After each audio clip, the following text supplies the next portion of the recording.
semua sudah mau bunuh saya, ya kan, sudah ancam-ancam saya, dan saya masih tetap melakukan aktivitas saya, apa yang saya yakini. Nah, sekarang saya ada di Eropa, Pak, di bawah kebebasan berbicara yang dilindungi oleh undang-undang Eropa. Iya. Kan kamu masuk jebakan Batman saya, kan?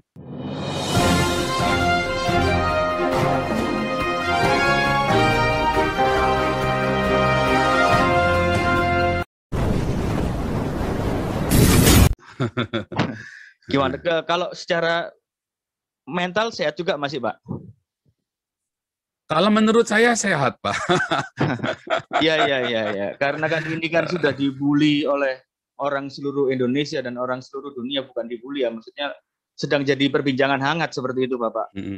Dan sudah ditetapkan statusnya sebagai tersangka juga oleh Polri dan sudah dikirim red notice oleh Polri ke Interpol juga gitu.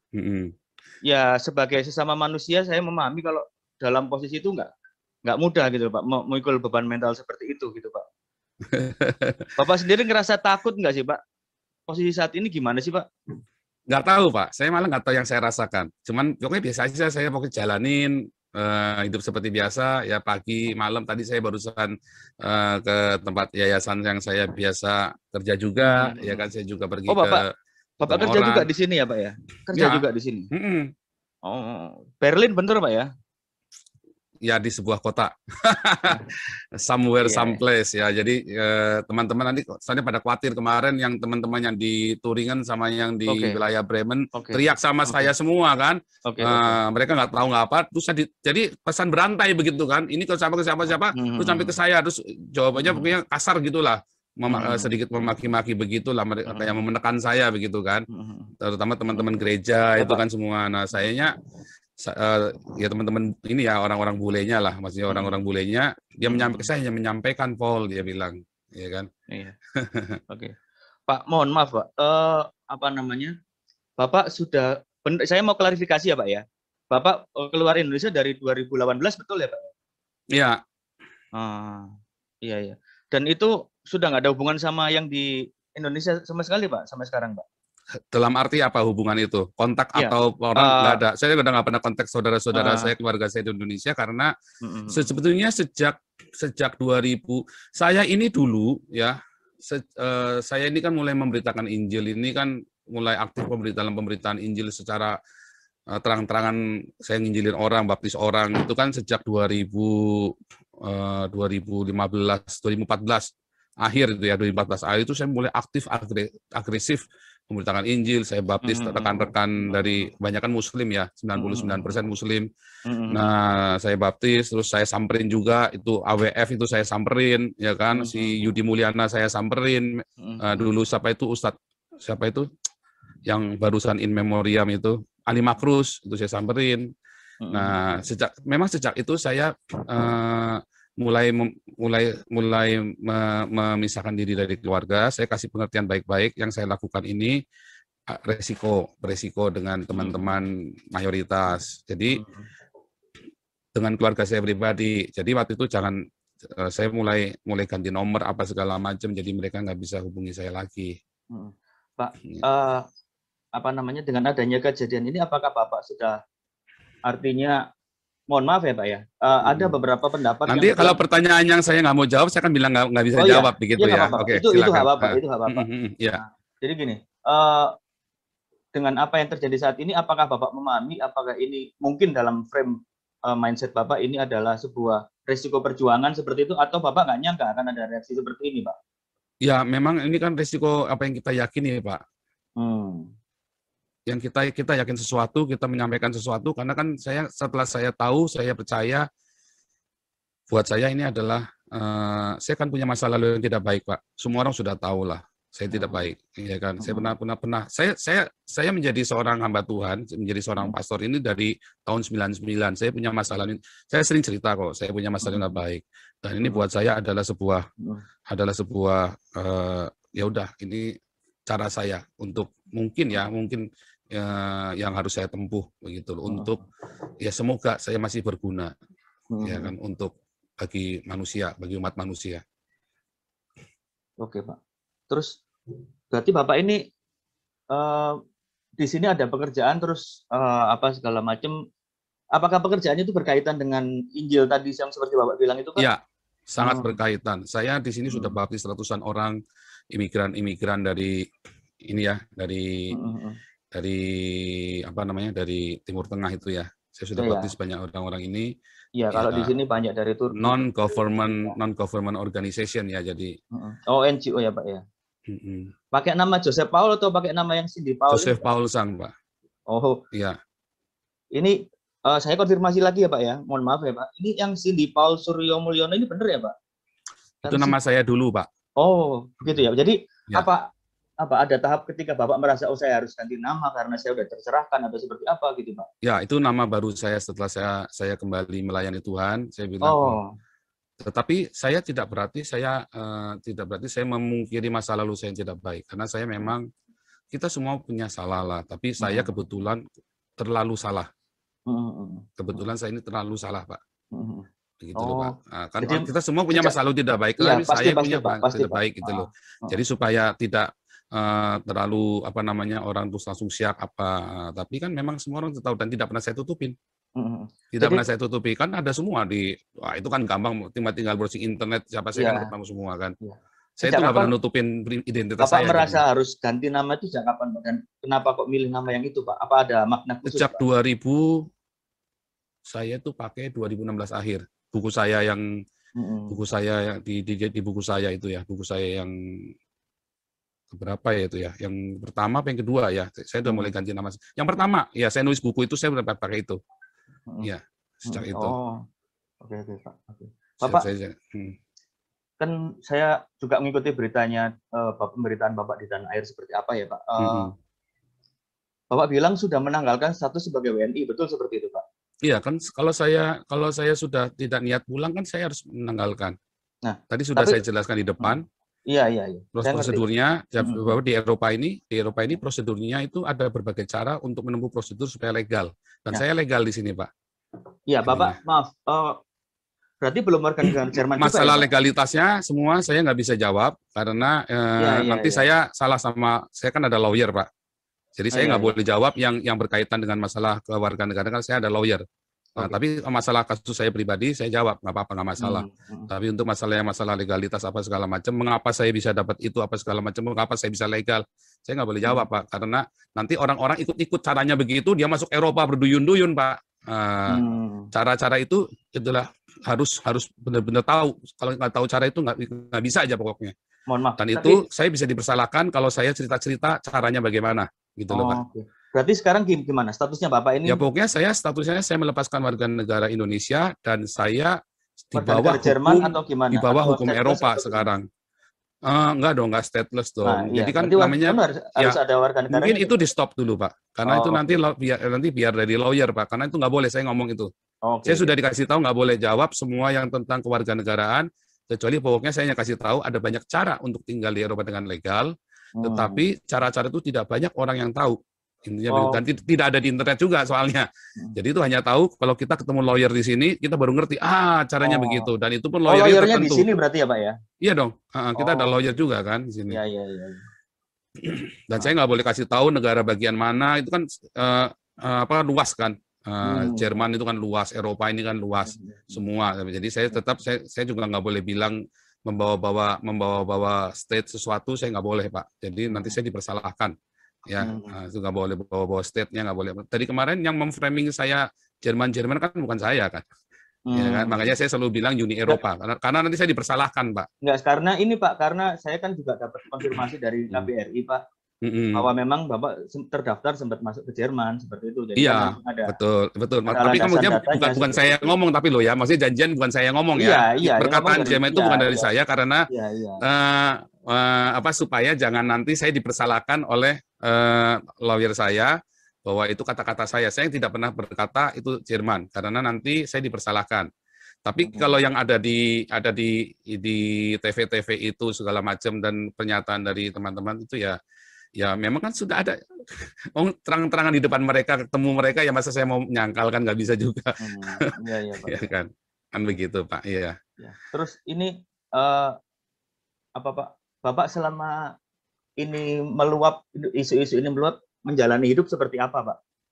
biasa-biasa aja, santai saja, atau ada kekhawatiran? Yang ribet itu teman-teman dari gereja, Pak, karena gereja-gereja kan cuci tangan dan nggak apa-apa. Memang itu kan saya tidak mewakili gereja. Nah, terus Gereja di gereja-gereja Indonesia ya Pak ya? ya marah dengan saya, termasuk gereja-gereja Indonesia di Eropa. Mereka marah dengan saya, marah sekali, bukan cuma marah, marah sekali dengan saya. Tapi saya kan berhak melakukan apa yang saya yakini. Dan saya kan tidak menciderai orang, Pak. Saya kan tidak melakukan kekerasan terhadap orang lain yang merugikan nyawa orang lain, atau saya menipu untuk apa. Di YouTube saya sendiri pun saya tidak pernah kasih nomor rekening saya. Saya hati-hati sekali, Pak. Karena saya tidak mau apa yang saya yakin dan saya perjuangkan ini terkontaminasi, Pak. Dengan itu semua tadi fitnah. Oh, ini hanya mau panjat sosial, hanya mau cari uang. Enggak, jadi jangan dikatakan saya mau nipu, enggak ya. Saya tidak ada saya minta uang sama orang sekalipun pernah saya kasih rekening itu buat nyumbang orang, dan orangnya juga ada, yayasannya juga ada, semua ada ke sana, enggak ada 1 rupiah pun masuk ke rekening saya minta-minta, Pak. Oke. Gitu, Pak.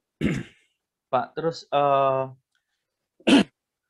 apa berarti Bapak ini kondisinya sekarang ya moga-moga apa namanya bisa ada titik terang ya Pak ya dari Bapak sendiri. Menurut Bapak seperti itu ya Pak ya? Saya berharap begini Pak. Nah, tadi ini pertanyaan yang saya suka dengan Jawa Pos tadi dulu ya, terus terang aja ya. Kenapa saya tadi juga dari kemarin saya bilang, kenapa cuma Jawa Pos yang menghubungi saya? Kalian semua kurang ajar wartawan, cuma Jawa Pos doang yang menghubungi saya. Saya bilang begitu kan. Harusnya kan nanya saya dong, yang berimbang dong. Kenapa kamu melakukan begitu? Ya kan? Nah, apa yang kamu inginkan? Ingin terang? Ya saya ingin terang. Ingin seperti apa, Pak? Ini saya yakin ini tim saya di Indonesia juga sekarang lagi ini Pak, lagi apa namanya? Lagi memantau juga. Nah, makanya ini saya kasih kesempatan buat Bapak, apa yang mau diomongin dengan kondisi seperti ini. Ya sebetulnya kan gini. Jadi apa sih tujuan saya? Kan harusnya tanya begitu dong, orang-orang nanya, tujuannya apa ya dia ya? Tapi kan orang nebak-nebak semua. Tujuannya ini pasti agen ini, pasti ada ini, pasti ada itu. Mentang-mentang dia dari sana. Enggak dong, bukan mentang-mentang dong. Saya sudah begini dari tahun 2015. Saya sudah memberitakan Injil, dan saya mulai sadar. Ya kan, mulai banyak dibukakan, mulai berani. 2017 saya sudah mulai, orang-orang sudah mulai ancam saya juga. 2017 Amil Al-Qadri, Mualaf Center, semua sudah mau bunuh saya, ya kan, sudah ancam-ancam saya, dan saya masih tetap melakukan aktivitas saya, apa yang saya yakini. Nah, sekarang saya ada di Eropa, Pak, di bawah kebebasan berbicara yang dilindungi oleh undang-undang Eropa. Iya, saya paham, Pak. Saya senang sekali, saya langsung teriak sekeras-kerasnya apa yang ada di hati saya yang dari kecil. Saya dari kecil, Pak. Saya dikeroyok, Pak. Saya dikeroyok sama orang-orang kampung itu. Cina kau! Wah, dihajar, Pak, saya, Pak. Wah, ayah saya selalu bilang apa? Jangan dilawan ya. Nanti kita semua ribut. Jangan dilawan ya. Tapi apakah saya benci? Enggak. Dulu saya berkelahi, Pak. Saya lawan, saya diem-diem, Pak. Ribut, Pak. Rumah saya disantri. Satu kampung, Pak, datengin rumah saya, Pak. Satu kampung datengin. Wah, tapi kan ayah saya orang yang punya hati bapak yang baik ya. Jadi bilang, wah dia pasang badan. Waktu itu hampir dia dibunuh sama orang kampung itu kan. SMP saya sama, Pak. Saya itu meninggalkan bekas. Oh enggak, saya hanya cerita. Saya cerita, bekas enggak. Waktu SMP juga sama. Nah, tapi waktu SMP saya lebih banyak diapa? Saya diem. Cina kau. Nah, sekali waktu saya nggak sabar, dikeroyok Pak, saya mau kembali dikeroyok lagi. Tapi nggak apa-apa. SMP kelas 3, saya sadar, saya terima Tuhan Yesus, saya lahir baru. Terus saya mulai ngerti, mereka begitu karena mereka punya kemarahan juga. Wah, benar juga. Jadi saya yang harus injili mereka. Saya injili mereka. Beberapa saya bawa ke Tuhan Yesus, Pak. Ya, saya ajak. Dan jadi di anggota persekutuan kami, persekutuan pelajar dulu. Kita ada persekutuan pelajar yang cukup ini ya, dari 7 orang, jadi 12 orang, jadi 50 orang, jadi 300 orang, terakhir jadi 500 orang. Yang senang juga gereja-gereja juga yang marah-marahin saya nginjil itu kan. Saya dulu penginjilan di jalan dari SMP, Pak. Di jalan maksudnya seperti apa, Pak? Door to door. Di jalan saya teriak-teriak, bertobatlah di terminal bis, Pak. Saya gitu, teriak, Pak? Iya, masuk. Wah, mau digamparin orang tuh, Pak. Cuma kan dulu saya masih lugu, nggak ngerti gimana cara menginjil kan. Saya teriak, saya bagi traktat di jalan-jalan di terminal-terminal, saya bagi bawa-bawa makanan, bawa macam-macam lah yang kita bisa lah. Kita urunan anak-anak pelajar ini. Sampai orang tuanya keberatan, wah saya sampai dimusuhin segala macam sama gereja, Pak, sama gereja. Sama gereja yang musuhin. Nah, tapi komunitas kami jadi 500 orang, dan 500 orang ini yang kemudian masuk ke gereja-gereja itu. Nah, ya jadi gereja yang senang kan akhirnya kan? Nah, kan gereja juga yang senang akhirnya, walaupun dia marah-marah ngomel-ngomelin saya setengah mati. Senangnya di mananya, Pak? Ya kan jemaatnya tambah banyak. Oh, iya. Jemaatnya tambah banyak, nah, itu aja kan. Nah, tapi kan saya nggak urusan mau sampai senang, yang penting mereka datang kepada Tuhan Yesus. Itu urusan gerejanya. Kalau dia mau cari duit, ya urusan dia sama Tuhan. Kalau dia benar-benar mau mengembalakan jemaatnya dengan baik, itu urusan dia sama Tuhan. Saya kan nggak boleh menghakimi. Cuman intinya mereka yang dulu ngomel-ngomelin saya senang juga, akhirnya juga kan. Nah, nerima limpahannya saya kan, limpahan jemaat itu kan. Saya sendiri kan tidak mendirikan jemaat apapun, ya kan. Nah, terus apakah itu membekas? Enggak, saya suka cita sekali, Pak. Saya orang-orang yang dulu musuhin saya, ada yang beberapa yang saya baptis loh, Pak, yang dulu berkelahi sama saya segala macam. Apakah itu membekas? Ya, enggak dong, enggak membekas. Cuman masalahnya begini, Pak. Saya baru tahu korbannya nggak cuma saya. Saya pikir saya gara-gara saya dulu bukan orang kaya kan. Saya kan orang miskin dulu kan. Sekarang udah kaya berarti, Pak, ya? Ya bukan, maksudnya gini. Saya kaya di dalam Tuhan Yesus. Artinya yang setiap saya butuh Tuhan sediakan. Saya memang hari ini nggak punya tabungan yang luar biasa ya. Tapi setiap kali saya butuh, saya doa sama Tuhan Yesus. Termasuk biaya saya, biaya berangkat kemari pun, semua saya nggak pernah satu peser pun saya nggak pernah minta sama orang, ya. Semua tuh tiba-tiba Tuhan kasih, saya berdoa tiba-tiba nggak tahu, ini tante baru kenal ya, ada tante tua ya, udah 60-an itu ya, tiba-tiba kamu katanya saya dengar kamu ini ya lagi penginjilan. Oh iya, dikasih uang saya persis nilainya tiketnya itu persis. Jadi saya nggak pernah minta-minta uang, saya nggak pernah pamer-pamer nomor rekening saya di luaran, Pak. Apakah saya marah? Balik lagi, saya kecewa dengan gereja? Enggak juga, saya juga nggak marah sama gereja. Itu kan kita semua punya tugas tanggung jawab sendiri-sendiri. Kan saya bilang, saya nggak hidup dari perpuluhan, saya jadi nggak ada masalah. Kalau gereja tidak suka dengan saya, PGI nggak suka sama saya, ya nggak apa-apa, suka-suka. Oh, itu pendeta palsu, ya suka-suka dia. Sama saya ngaku Nabi 26. Saya kan juga nggak maksa Bapak percaya saya kan. Apa saya pernah maksa Pak Dinarsa, kalau tidak percaya sama saya Nabi ke-26, saya taruh parang di lehermu. Kan enggak kan? Nggak boleh saya begitu. Mau percaya syukur, nggak percaya sudah. Saya ini pendeta, Anda percaya syukur, nggak percaya sudah. Tapi saya lebih sering dipanggil pastor, karena sertifikat saya tulisannya pastor, Pak, bukan pendeta, Pak. Gitu. Oke, Pak. Pertanyaan selanjutnya, Pak. Ya, saya memahami jalan hidup Bapak sebagai, Bapak bilang tadi penginjil, apa segala macam, dan harus mengabarkan apa yang menurut keyakinan Bapak betul, benar gitu, Pak ya. Nah, dan ketika sampai pada momen ini, apa yang Bapak sampaikan itu akhirnya mungkin menyakiti orang lain yang punya keimanan lain apa segala macam. Betul. Terus dan kejadian seperti saat ini gitu, Pak. Terus Bapak dijadikan tersangka dan bola es terus menggelinding sampai nggak tahu sampai sebesar apa gitu, Pak. Bagaimana Bapak mengantisipasi situasi ini? Apakah Bapak yang bisa kalau itu saya menyakiti, atau memang Bapak menyampaikan apa yang menurut Bapak ingin disampaikan aja seperti itu, Pak? Saya sudah pikirkan, Pak. Yang bisa stop ya wartawan, Pak. Yang bisa men-stop bola saljunya hanya wartawan. Kan wartawannya memviralkan kan? Nah, contoh ya, ini contoh. Waktu saya membaptis si Ali Makrus sama Yudi Mulyana, kemudian akhirnya dibaptis juga ya. Saya injili Yudi Mulyana tahun 2017. Terus tiba-tiba dia marah-marah sama saya kan. Terus tiba-tiba saya kaget Yudi Mulyana dibaptis. Misalnya begitu kan. Tapi kan para mualaf-mualaf itu kan nuduhnya saya yang membaptis. Saya lagi di sini, gimana saya cara baptisnya Yudi Mulyana kan? Ya tapi intinya saya bersyukur. Pokoknya mau apapun Yudi Mulyana sama Ali Makrus, ustadz dua ustadz ini kan nyatanya kembali kepada Tuhan Yesus. Yang memviralkan siapa? Apa saya? Bukan kan? Yang memviralkan orang Islam sendiri kan, orang-orang Muslim sendiri kan.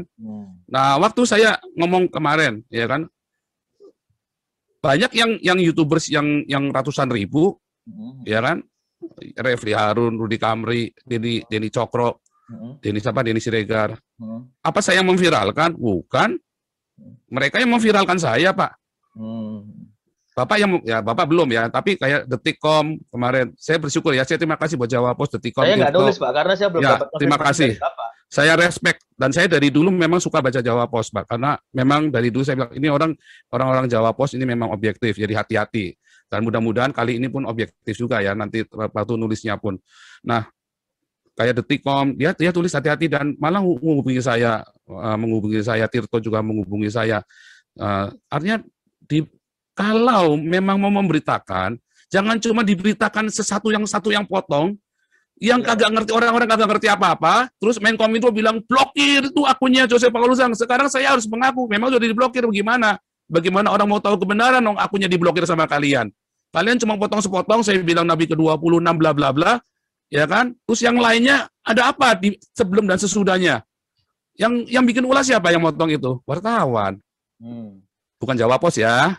Bukan Jawa Pos. Bukan. Saya udah paham kok, Pak. Nah, itulah masalahnya, Pak. Jadi yang bisa menghentikan bola salju ini hanya wartawan. Karena bolanya kan ada di wartawan kemarin kan, bukan di saya. Tapi Bapak merasa nggak, kalau dari Bapak sendiri ya, ini tanpa keterlibatan dari pihak luar, wartawan atau segala macam. Kalau ini keluar akan menyakiti pihak lain, merasa nggak ada sedikit? Kenapa harus sakit hati, Pak? Dengan yang saya ucapkan. Pertanyaannya, mengapa harus sakit hati? Siapa yang sakit hati? Menteri Agama kah? Berarti Menteri Agama kadar keimanannya kurang sekali. Wah, cetek banget kalau Gus Yakut itu bilang sakit hati. Kalau Ketua MUI bilang sakit hati, wah kalian tuh cetek banget iman kalian itu. Tuhan Yesus disakiti, dihina, nggak pernah sakit hati. Haleluya, itulah Tuhan yang saya sembah, Pak. Nggak pernah dia menasakiti. Wah, tapi kan nggak menyakiti. Oh, Tuhan Yesus bilang terkutuklah orang Farisi. Ya kan? Paulus bilang, hei ular beludak. Oh, dia tunjuk, Pak. Yohanes Pembaptis, dia tunjuk mukanya Herodes. Ditunjuk, Pak. Kita itu boleh menyuarakan yang kita anggap benar. Yang kita nggak boleh adalah kita bunuh orang, atau kita bacok orang, atau kita ancam orang. Yang kita nggak boleh, Pak. Di dalam kekristenan yang saya pelajari, ajaran yang jalan Tuhan yang saya pelajari, kita boleh mengkritik. Roma 13 ayat 1, kita nggak boleh kita memberontak sama pemerintah. Ajak demo yuk, pemerintah di demo. Nggak boleh, Pak. Menghasut itu nggak boleh. Tetapi ketika saya melakukan kritik sosial, itu boleh, Pak. Diizinkan di dalam Alkitab saya, Pak. Oke, Pak. Itu namanya suara kenabian. Nah, balik lagi. Pertanyaannya, loh kalau umat kan belum dewasa. Menteri mungkin nggak sakit hati, Ketua MUI nggak sakit hati, Ketua PBNU Robikun nggak sakit hati. Tapi kan umat, nah berarti kan kalian gagal mendidik umat kalian untuk dewasa. 70 tahun, lebih dari 70 tahun Indonesia merdeka. Oh, bukan merdeka, Indonesia tidak pernah merdeka. Indonesia itu didirikan tahun 1945. Jadi tidak pernah dijajah. Saya ralat ya, Indonesia tidak pernah dijajah. Jadi Indonesia tahun 1945 berdiri. Sejak berdirinya Indonesia sampai hari ini lebih dari 70 tahun. Umat masih sakit hati urusannya agama. Waduh, orang lain sudah pada pergi ke bulan, ke Mars, kalian masih ngurusin sakit hati. Berarti ada yang salah pendidikan agama di Indonesia. Makanya Pancasila, saya kagum dengan Soekarno. Dia tidak bilang keagamaan, tapi ketuhanan. Karena Soekarno sudah melihat jauh ke depan apa yang akan terjadi bangsa ini. Musuh kamu itu orang kamu sendiri. Nah itu loh Pak yang saya sekarang ini saya suarakan. Oh, jadi emang saya cuma mengkritik Islam saja? Enggak loh Pak, saya mengkritik gereja habis-habisan loh Pak. Saya dicaci maki sama gereja, PGI pun bilang saya ini kan, orang nggak jelas kan? Jadi nggak cuma Bapak saja, nggak cuma Gus Yakut dan Ketua MUI saja, PGI pun bilang saya orang nggak jelas Pak. Oke Pak, Bapak kan gitu, tadi bilang nggak mungkin mengajak untuk memberontak ke pemerintah dalam tanda kutip ya Pak ya, ngajak demo apa segala macam. Nggak boleh. Dan sekarang sikapnya pemerintah adalah mentersangkakan Bapak. Ini sikap pemerintah loh Pak, melalui Polri ya Pak ya. Karena kan memang ada pasalnya di Indonesia, ya, jadi nggak salah dong pemerintah. Boleh ya Pak ya? Ya. Nah, ini kan sikap pemerintah melalui Polri mentersangkakan Bapak dengan pasal-pasal ya yang kita semua udah tahu seperti apa penistaan dan segala macam. Terus ada yang menuntut Bapak untuk meminta maaf lah segala macam seperti itu. Sikap Bapak seperti apa Pak? Apakah akan minta maaf terus akan menghubungi pemerintah atau seperti apa? Ini berkaitan dengan omongan Bapak tadi loh Pak. Jawaban saya seperti Abdul Somad Pak. Apakah saya harus meminta maaf untuk sebuah kebenaran yang saya yakini? Abdul Somad kan juga jawab yang sama Pak. Pertanyaannya, kan harusnya tadi balik lagi. Pemerintah melakukan saya, itu kewajiban pemerintah Pak. Itu kewajiban Polri untuk mengeluarkan menerima laporan, undang-undang penistaan agama, karena undang-undangnya kan ada penistaan agama. Dan omongan seperti saya kalau di Indonesia memang disebut menista.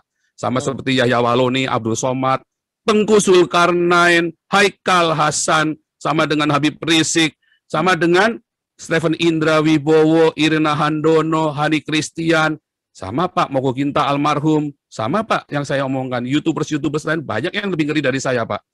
Mereka semua berkeliaran. Ya kan? Jadi undang-undang penistaan agama ini buat siapa? Buat kami minoritas atau buat kita semua? Kemarin Pak Jenderal Junius Tobing dia cerita kuliah kebangsaan, ya kan? Beliau yang kasih judul sendiri, ya kan? Siapakah kita? Karena di Indonesia sekarang ada kami dan kita, Pak. Siapakah kami? Siapakah kita? Oh, berarti kalau bukan kami, outsider. Kamu bukan kami. Wah, ini bahaya sekali. Itulah perpecahan, Pak. Orang-orang yang bikin kami itu. Itulah yang namanya anti Pancasila. Saya Pancasila sejati, Pak.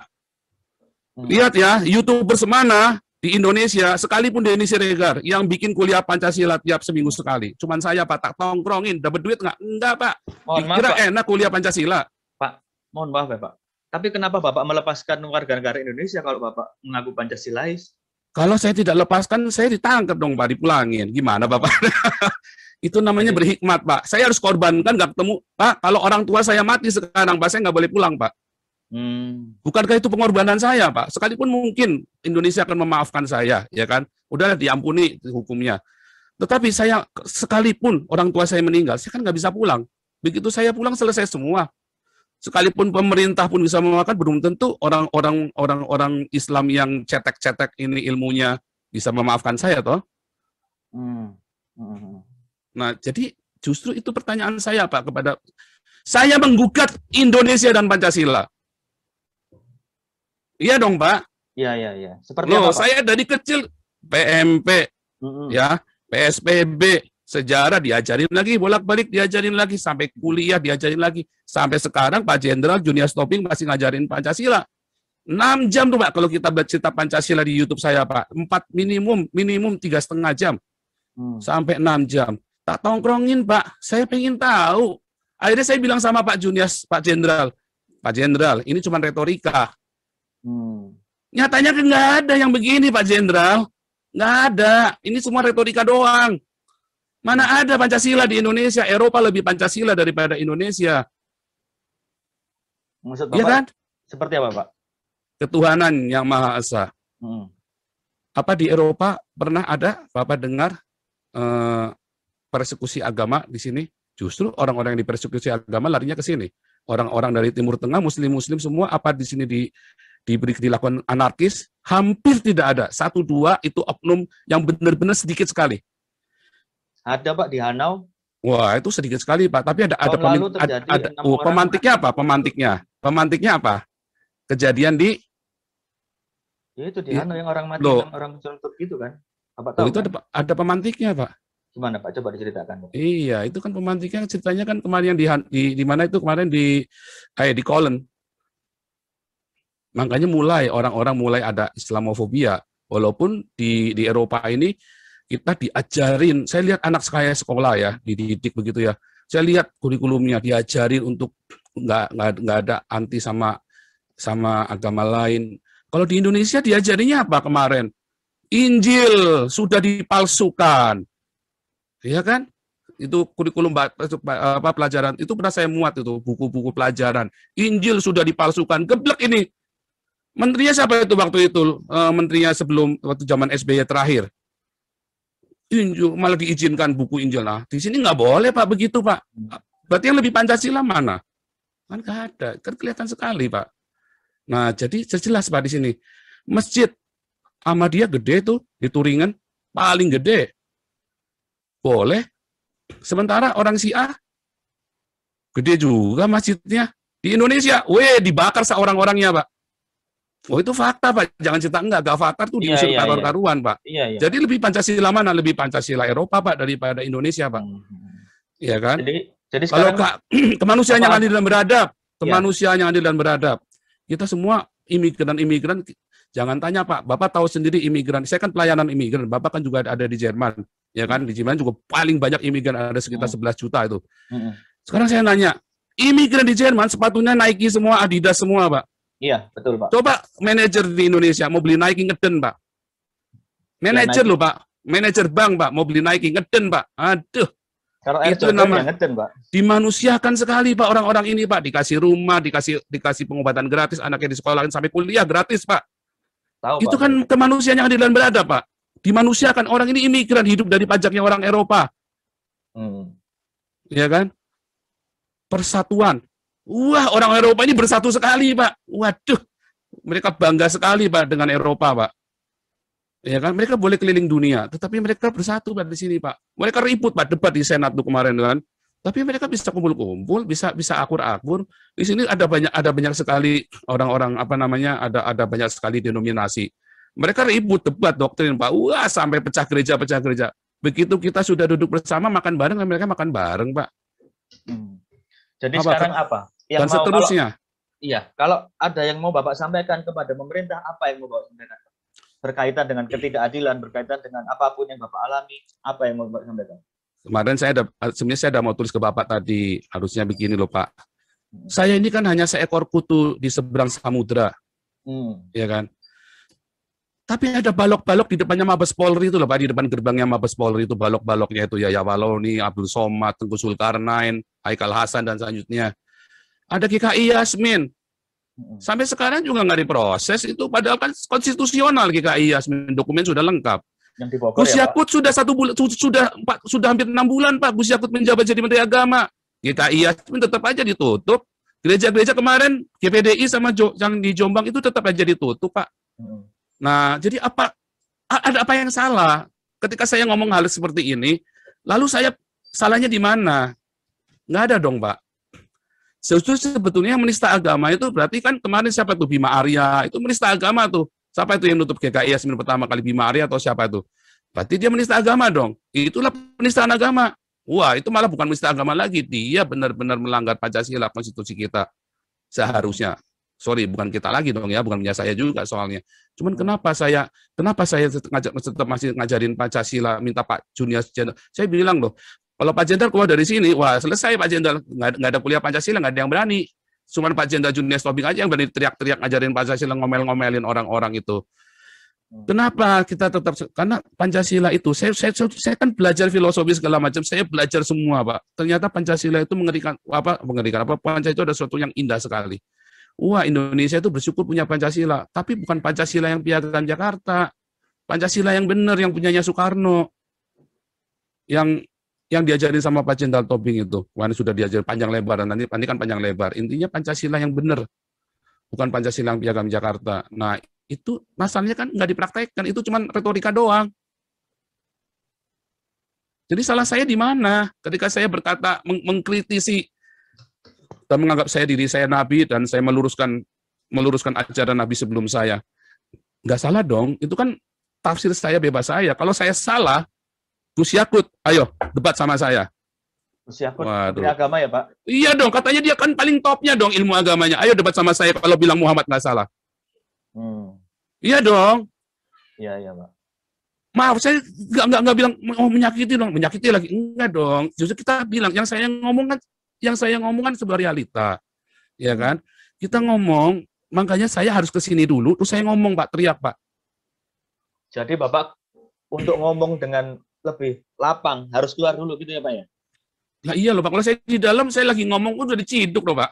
Oh. Saya baru live begini aja tiba-tiba sudah di depan udah Intel di depan udah nongkrongin Pak. Bagus kalau Intel, FPI nongkrongin Pak. Bagus kalau Intel paling cuma dicokok begini saja. Kalau FPI dibakar rumahnya Pak. Aduh. Itu kan fakta kan kemarin yang dicokok-cokok itu yang di internet online, teman-teman yang dicokok sama FPI itu. Digebukin dulu. Daud Ali, Saifuddin Ibrahim. Banyak Pak orang Kristen dimasuk-masukin Omega Suparno malah dibunuh. Jadi saya garis bawahi ya Pak ya. Jadi permintaan Bapak pertama adalah mau menantang Gus Yakut diskusi ini Pak. Benar ya Pak? Iya Pak. Menantang Gus Yakut diskusi tentang keagamaan gitu Pak? Iya Pak. Atau tentang keislaman atau tentang apa Pak? Kalau saya kan bukan Islam, Pak. Kalau tentang keislaman saya salah dong, Pak. Oh, kan saya kan bukan Islam, kecuali saya pernah belajar di Stein. Tetapi kita cerita keagamaan dong, yang universal. Enggak, soalnya ada orang juga yang bilang, kenapa kok dia bukan Islam, tapi kok ngaku Nabi ke-26, itu kan sudah masuk ranahnya Islam. Itu salah satu. Nah, betul. Nah, itu tadi pertanyaannya.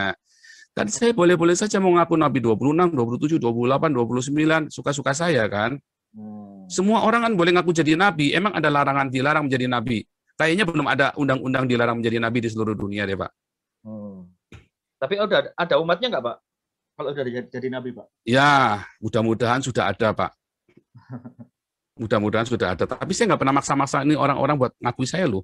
Suka-suka mereka mau ngakui saya apa enggak kan suka-suka mereka, Pak. Iya. Oke, Pak. Jadi itu ya, Pak ya. Pertama pengen diskusi sama Gus Yakut. Terus yang kedua nggak merasa apa ya. Kalau orang-orang bilang Bapak bersalah, Bapak merasa ya ini memang yang harus saya sampaikan. Seperti itu ya, Pak ya. Pak, jalan yang saya tempuh itu jalan yang menyakitkan, Pak. Saya sendiri pun ngeri-ngeri sedap, Pak. Saya tampilkan setiap live YouTube saya, ya banyak ya. Tadi aja saya nyanyi sendiri karena istri saya lagi pergi. Saya selalu menyampaikan kepada selalu membawa anak istri saya, Pak. Saya tampak muka anak istri saya semua ada. Ya, saya yakin keluarga istri saya juga teriak-teriak, Pak, kalau dia tahu, ya kan. Saya nggak tahu mereka tahu apa enggak. Tapi kalau tahu mereka pasti juga akan ngeri-ngeri sedap. Karena memang kita udah bilang waktu kita mau berangkat kita lost contact, jangan dikontak. Tapi kita pasti kalau ada sesuatu yang membahayakan kalian kita akan kasih tahu.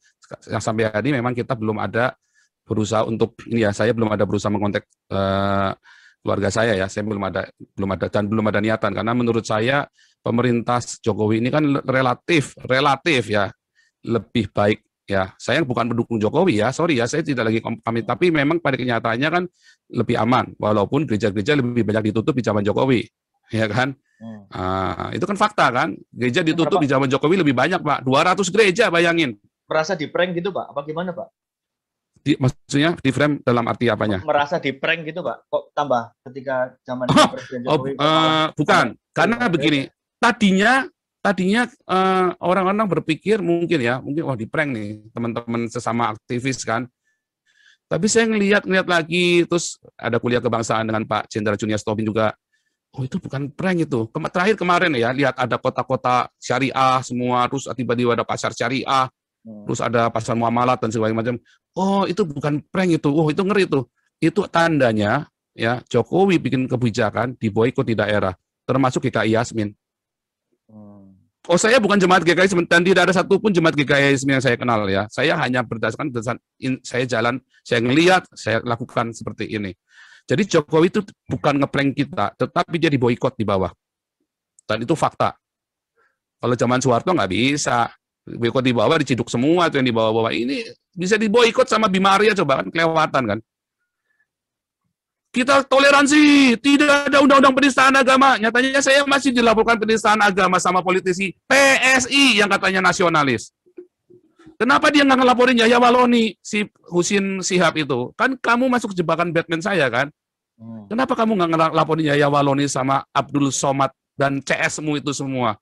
Ketahuan si Husin Alwi Shihab ini adalah kadrun yang menyusup kepada nasionalis.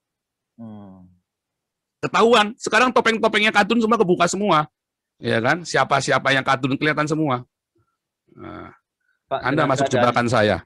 Dengan keadaan itu Bapak ngerasa sakit hati nggak sih? Dengan Indonesia secara umum, Bapak tadi cerita kecil diberlakukan, dipanggil Cina, apa segala macam. Orang tua Bapak tadi bilang hampir dibunuh, apa segala. Bapak merasa sakit hati dengan Indonesia nggak, Pak? Saya tidak pernah sakit hati dengan Indonesia, Pak. Sampai hari ini saya masih mencintai Indonesia. Terus apa yang menurut Bapak salah dari Indonesia, Pak? Dengan sikap Bapak ini?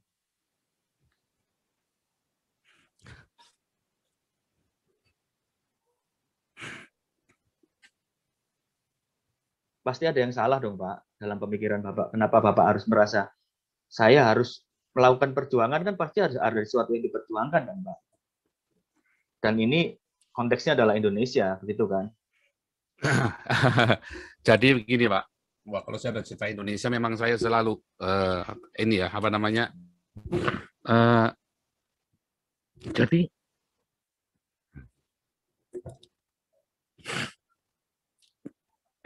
Saya dari ngerti Pak tentang Indonesia Pak. Saya lahir baru ya 15 tahun saya penuh Roh Kudus, saya berdoa buat Indonesia. Sampai hari ini saya berdoa buat Indonesia. Saya ciptakan lagu-lagu tentang Indonesia banyak sekali.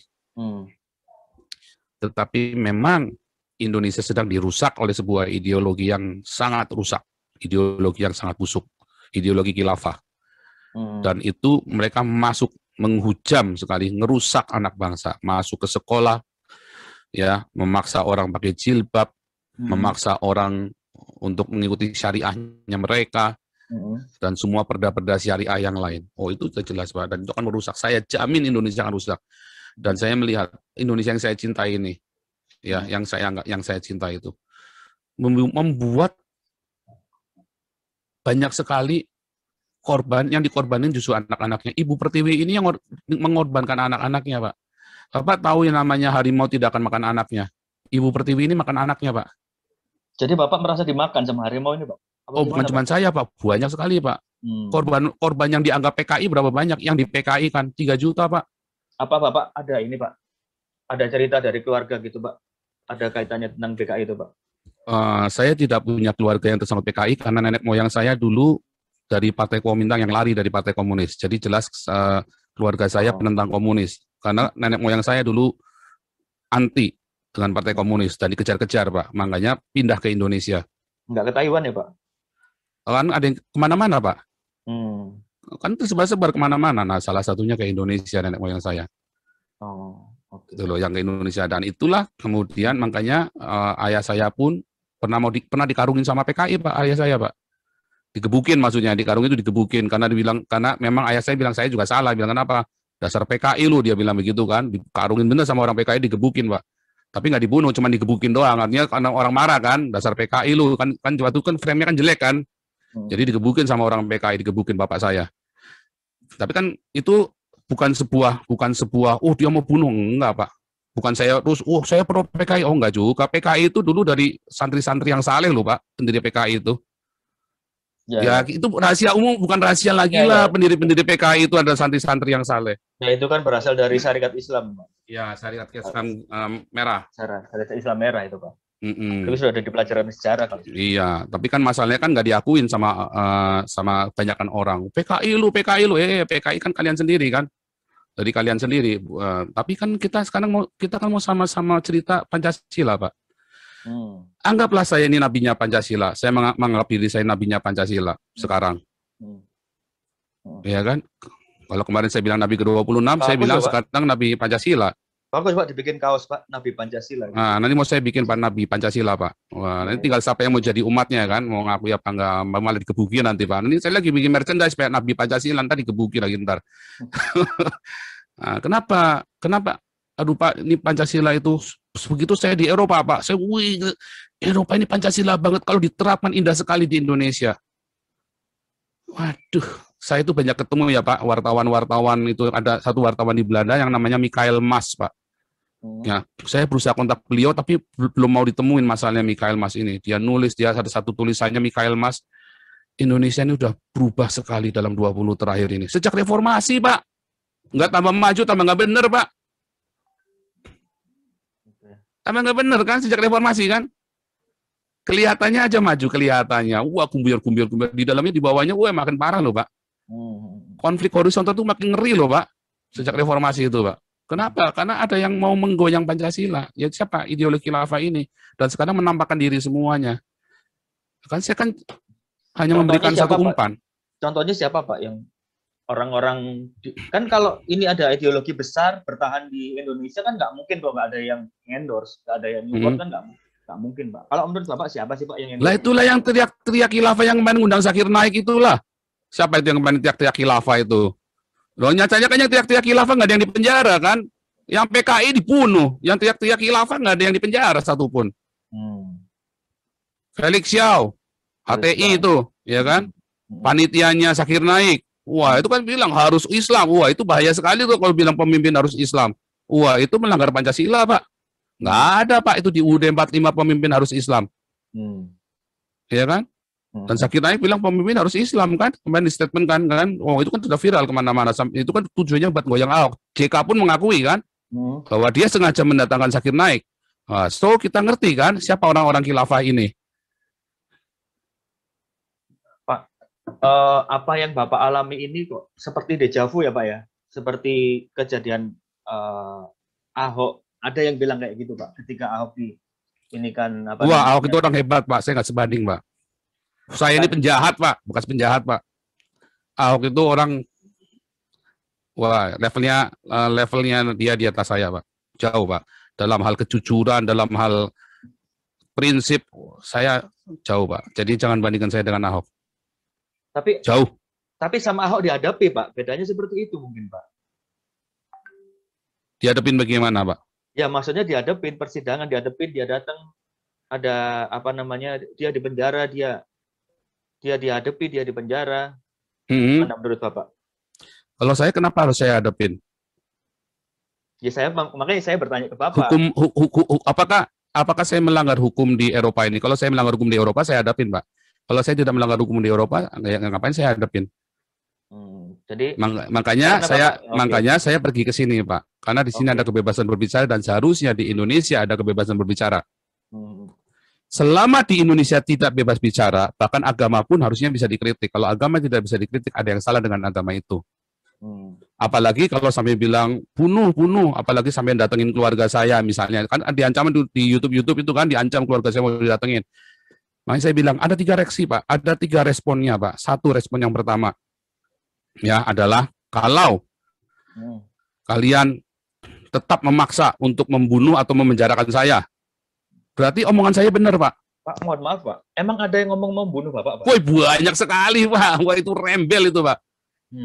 Rembel, Pak. Nah, banyak itu kan cuma tinggal browsing aja banyak sekali. Nah, terus ada yang ngancam-ngancam mau datangin, wah, bakar rumah keluarganya. Enggak, ini itu kan sporadis, Kak. Namanya netizen ya, Pak ya. Ya kan enteng aja kalau mau ngomong. Tapi ya, enggak, ini kan saya bilang kan kita lagi cerita, responnya ada 3. Ini kan semua kan namanya presumption, toh, Pak. Ya kan berdasarkan sebuah fakta kita kan bilang ada 3. Apakah 3 ini pasti akan terjadi? Belum tentu. Yang mana yang akan terjadi ya kita nggak tahu. Satu, yang jelas ada yang mau ngancam mau bunuh. Tapi mau menjarakan, oh jelas ada banyak, ya kan.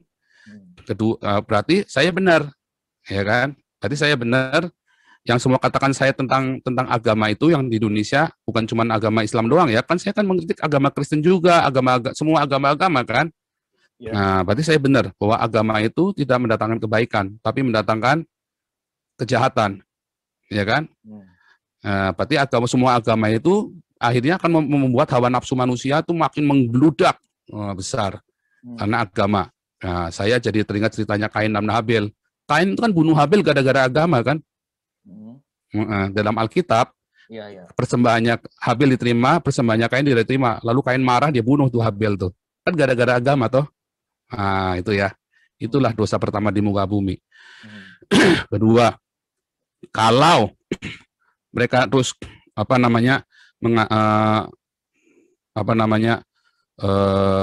mengancam keluarga saya, ya, dan bahkan melakukannya, bukan cuma mengancam, melakukannya. Ancaman Pak, kalau di Eropa udah termasuk teror loh Pak. Emang sudah ada Pak ancaman itu Pak? Wih, banyak sekali Pak. Ancaman teror itu banyak sekali Pak di YouTube itu, dan keluarga saya kan baca Pak. Pasti baca. Itu kan viralnya pagi siang sore Pak. Pagi siang sore itu kan wartawan itu kasih di TV. Ya kan? Nah, berarti yang mereka sembah itu adalah iblis Pak. Bagaimana mungkin Tuhan ngajarin untuk melakukan pencitraan dan ancaman teror-teror itu? Ya kan? Bagaimana mungkin? Nggak mungkin Tuhan ngajarin begitu. Kalau Tuhan yang benar ya. Kalau Tuhan saya nggak ngajarin begitu, Pak. Nah, teror bunuh apa? Wah, tapi kan itu rakyat. Nah, berarti ulamanya salah ngajarin. Berarti gagal. Negara Indonesia berdiri sudah lebih dari 70 tahun. Ulamanya gagal untuk mendidik umatnya, Pak. Yang ketiga, kalau kemudian pemerintah Indonesia dan para ulama dan rakyat Indonesia kemudian, oh iya ya, ada yang salah nih antara saya atau si Joseph Paul Sang, maka mereka melakukan introspeksi. Oke, si Joseph Paul Sang biar introspeksi, kami juga introspeksi. Itu kan terjadi di Eropa. Paus dihujat, Yesus ditelanjangin sama si Charlie Hebdo. Apakah terus demo, wah bunuh sekarang juga, bunuh si Charlie sekarang juga. Nggak ada. Kalau di Indonesia langsung bunuh si Ahok sekarang juga, bunuh si Paul sekarang juga. Beda kan? Oh, beda banget. Nah, itulah Pancasila di Eropa. Nah, kalau itu Indonesia sudah mencapai kedewasaan itu, yang saya ngomong ini cuma buat Banyolan doang, Pak. Cuma buat Banyolan doang yang saya ngomong, Pak. Cuma buat, wah, orang akan ketawa. Bukan mentertawakan Tuhan loh, Pak. Tapi mentertawakan dirinya sendiri, ternyata ilmu saya belum nyampe ya. Oke, Pak. Yang saya ajarkan hari ini ya, ke teman-teman, semoga Bapak mengutipnya dengan benar di dalam nama Yesus. Saya minta Pak diberi hikmat kepada Pak di Narsa, supaya diberi hikmat buat nulisnya, dan Tuhan tuntun. Pak, keluarga gimana Pak, keluarga Pak? Kan katanya ya, Bapak nggak ngontak ya Pak ya, tapi mereka tahu ya Pak ya? Saya yakin mereka tahu pagi siang malam kok Pak. Tapi saya tutup Pak, saya tutup komunikasi supaya jangan disangkut-sangkutkan juga, supaya juga mereka juga, makanya saya nge-live Pak tiap hari supaya mereka tahu kondisinya saya Pak. Makanya kan waktu nge-live saya ngasih kabar. Mereka pasti tahu YouTube saya Pak. Mereka pasti tahu saya viral sekali Pak. Jadi ini belakangan salah satu cara buat Bapak ngasih kabar ke keluarga ya Pak ya? Iya. Oke, saya masih baik-baik aja gitu ya Pak ya? Iya, dan saya juga meminta maaf kepada keluarga saya kalau saya membuat Anda khawatir dan takut. Tapi saya berdoa dan saya sungguh-sungguh puasa buat masalah ini. Saya puasa. Bapak, ini kan YouTube setiap hari hampir setiap hari nge-live ya Pak ya? Followernya udah tambah jadi berapa sekarang Pak? Wah, saya kan ini nge-live-nya di Hagios Eropa Pak, di YouTube saya buat penggala. Ya? Bukan ditutup, di ini sama Menkominfo. Wah, sakti lah, gimana nggak sakti lah? Ya kalah lah saya lah, pastilah.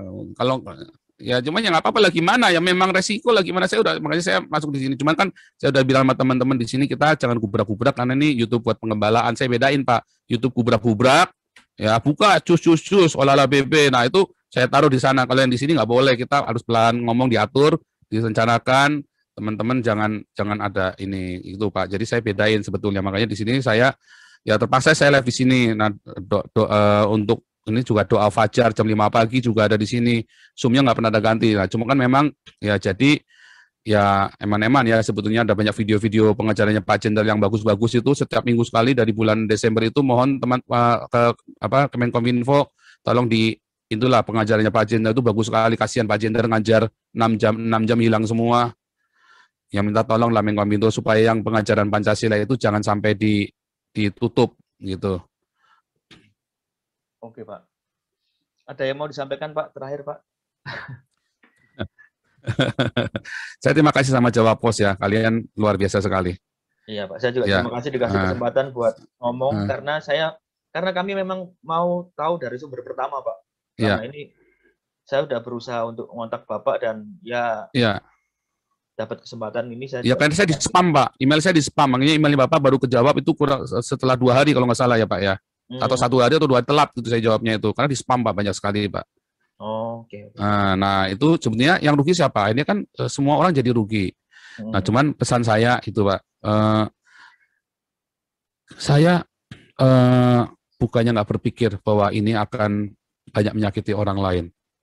Tetapi kadang-kadang rasa sakit itu adalah obat buat menyembuhkan luka Pak. Jadi Bapak sekarang ini kayak semacam nyuntik vaksin gitu Pak? Disuntik dulu kan sakit baru nanti sembuh gitu, Pak.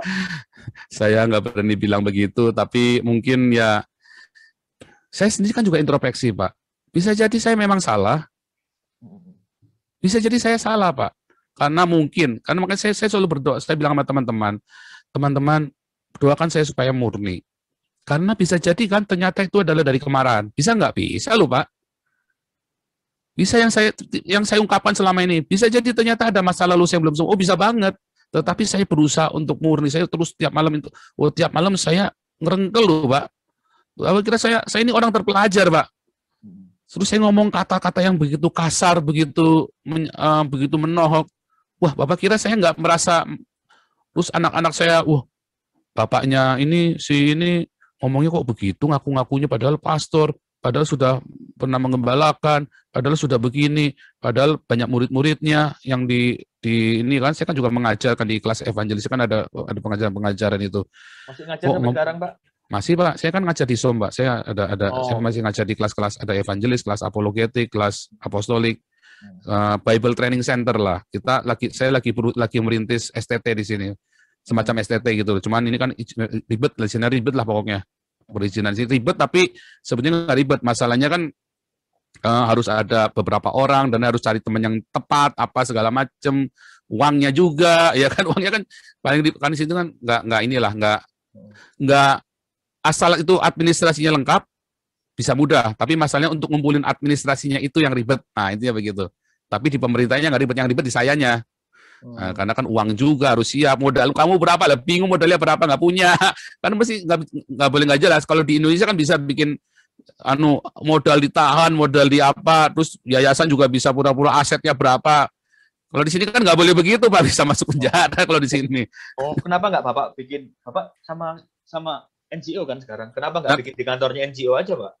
Itu makanya sedang kan, saya kan lagi meeting terus ini Pak, karena teman-teman ada yang nggak setuju dengan satu pembahasan, tapi saya tetap kekeh, karena kan ya bukan masalah dogma, tapi karena kan kita kan kumpul di teman-teman kita ini berbagai macam denominasi gereja aliran. Nah, bagaimana yang satu maunya kita alirannya ini, nah saya bilang enggak, kita semua mau oikumene. Karena kita oikumene, jadi ada satu misalnya contoh nih Pak, bahasa roh. Nah saya bilang, saya dari gereja karismatik, saya berbahasa roh, tapi saya nggak bilang nggak boleh diajarin, saya nggak mau. Karena itu bukan bagian dari sesuatu yang universal. Kebenaran yang universal yang diakui oleh denominasi lain, makanya saya nggak mau ajarkan. Nah tapi yang lain otot misalnya. Jadi materi lah, lebih banyak ke materi. Nah kalau materi itu belum deal, maka kita nggak bisa jalan Pak. Karena bisa tiba-tiba ribut kan, bisa tiba-tiba nggak deal, kita udah jalan, tiba-tiba nggak deal, ribut lagi, kita mesti bubarkan yayasannya lagi. Jadi ini masih tadinya saya pikir gampang, ternyata ribet gitu loh Pak. Tadinya saya pikir paling 2-3 bulan selesai, nggak taunya meetingnya aja ini nggak kelar-kelar. Gitu Pak. Dan nanti saya lanjutkan tadi ya masalah itu. Jadi saya bukannya tidak memungkinkan bahwa mungkin saya memang salah, tetapi sampai dengan detik ini saya harus melakukan ini. Saya merasa saya harus melakukan ini. Walaupun hati saya ketar-ketir, walaupun hati saya miris. Selama berapa bulan? Coba lihat, begitu tiba-tiba saya berubah kan. Kenapa tiba-tiba berubah? Karena harus makin keras. Kalau saya bicara bisik-bisik, apa didengar sampai seviral ini Pak? Coba PGI ngomong, ayo mengasihi, ayo toleransi. Apa pernah didengar nggak? Nggak pernah tahu didengar kan? Toleransi, bukan tambah toleransi, tambah bacok-bacokan kan? Kalau saya kan jelas, cuder, langsung viral. Lalu kan ditanya, mengapa? Lalu saya jawab. Kalau sampai pesan ini nggak nyampe, wah, ya kiranya Tuhan Yesus memberkati kalian. Tapi saya berdoa, saya puasa loh Pak. Saya ngelakuin ini, artinya saya sampai puasa Pak. Puasanya bukan puasa, maaf ya, bukan mindahin jam biologis Pak. Kami tuh kalau puasa 24 jam makan cuma sekali doang Pak. Artinya saya serius sekali Pak. Saya serius sekali dengan apa yang saya lakukan ini, dan saya hati-hati sekali. Dan kalau mau bilang mau menyakiti lebih bisa lebih edan lagi Pak. Tapi kan harus dijaga. Kemarin si layar teologi itu ada bagus tuh bahasa saya. Kenapa pilihan bahasanya adalah ini bukan itu? Kenapa coba Pak? Ya kan dipilih dong. Kan ada bahasa-bahasa orang Nantang Gelut, orang Nantang Kelai sama orang bahasa-bahasa harus dibedain gitu loh Pak. Iya enggak, kan kemarin Bapak bahasanya juga bagi sebagian orang juga Nantang Gelut juga kan Pak? Nah, itu dia. Saya juga heran. Nah, kalau beberapa orang ngomong apa aja, saya kan apologet Pak. Saya menjawab tuduhannya orang Muslim terhadap Alkitab orang Kristen. Lihat di YouTube itu banyak ngawur-ngawur. Stephen Indra, Hani Kristian, ya, ngaku-ngaku pendeta, ngaku-ngaku Romo, Bangun Samudra, ya, para penipu-penipu ini kan, Ustadz Kaimana, terus siapa lagi, ada satu lagi tuh Ustadz Kaimana, Bangun Samudra, ngaku-ngaku S3 segala macam, Irena Handono, ya kan? Itu harus saya jawab dong Pak. Ketika saya menjawab, saya pasti akan menyakiti dong Pak. Misalnya nih, kalian berkata, orang-orang Muslim berkata, Yesus tidak mati di salib. Saya bilang, siapa bilang? Muhammad yang bilang. Oh, Muhammad. Saya bilang, saya jawabnya apa coba? Yang benar Alkitab saya atau Alkitabnya orang Islam? Kitab sucinya orang Islam. Maka saya kan harus jawab dengan tegas kan? Kalau di Indonesia muter-muter Pak. Nah kalau saya milih jeder. Sama kan Pak? Kamu muter-muter. Terus orang Islam mau dengar nggak yang kita ngomong? Nggak mau lah Pak, ditutup kupingnya lah Pak. Kafir, kafir, kafir, kafir, kafir. Ketika saya ngomong ceder, kaget mereka. Viralkan punya saya. Lalu mereka baca semua tulisan saya. Namanya orang baca, dia baca. Dia nangkep nggak yang saya baca, yang saya maksudkan? Dari 1000, 10 nangkep Pak. Puji Tuhan Pak. Tapi kalau saya ngomong-ngomong alur ngidung nggak divilarkan, ngomong sama 100 orang, 200 orang nggak ngerti Pak. Oke. Ya Pak, saya udah nangkap semua maksudnya Bapak. Halo? Iya Pak. Ah ya. Ya sudah paham semua maksudnya Bapak sih. Maksudnya sudah menangkap semua maksudnya Bapak seperti apa, udah jelas tadi Bapak ngomong apa aja. Dan tadi ya semua pertanyaan saya sudah terjawab lah. Kecuali ada beberapa hal yang belum dan Bapak nggak bersedia menjawab, misalnya tentang keluarga negara. Ya, khusus masalah state itu saya nggak boleh Pak. Memang nggak boleh karena nanti saya buka semuanya, nanti saya dimarahin. Karena ini sekarang ini kan banyak orang berusaha masuk ke Eropa Pak. Orang-orang tanya sama saya pun saya nggak jawab, pribadi pun saya nggak jawab Pak, privat pun saya nggak jawab karena nanti sampai saya salah ngomong, saya kena masalah Pak. Di masalah state itu saya benar-benar hati-hati, makanya tadi saya ada sempat yang saya tegur, saya cuma menjelaskan sampai sini saja, selanjutnya tidak akan saya jawab lagi. Karena lebih dari itu nanti saya salah Pak. Tapi Bapak di Jerman ya Pak ya? Enggak, saya cuma mau menggaris bawah itu aja Pak. Pokoknya saya ada di Uni Eropa Pak. Nanti kalau saya nyebut satu negara saya juga salah Pak. Saya nggak boleh pokoknya. Pokoknya saya nggak boleh sebut apa-apa. Nanti menjadi masalah. Lawyer saya juga sudah wanti-wanti sama saya. Oke. Oke, kalau gitu Pak, terima kasih banyak. Ini saya sudah di host. Bapak nanti kalau sudah reda ya. Kita kapan-kapan ketemu Pak, kita ngopi bareng nanti Pak. Baik Pak, ya ini kan mengonfirmasi juga kalau Bapak ternyata tinggal dekat sama saya. Tanpa iya, Bapak. Cuma nanti kalau sudah reda Pak, soalnya kalau belum reda kan nanti aduh takutnya nanti orang-orang marah sama saya karena itu tadi yang saya bilang kan teman-teman itu semua dari mulut ke mulut, terus teman-teman saya yang bule-bule negur saya, negur ngasih tahu, dia bilang Paul ini saya hanya menyampaikan ini teman-teman ya jangan marah gitu. Ya nggak marah lah. Iya. Ya kan bisa di Alexanderplatz atau di Tiergarten Pak, enak. Iya bisa. Bisa. Iya oke Pak, kalau gitu Pak. Terima kasih banyak buat waktunya Pak. Nanti kalau ada saya pertanyaan lagi, saya langsung email aja Pak ya, gitu ya Pak.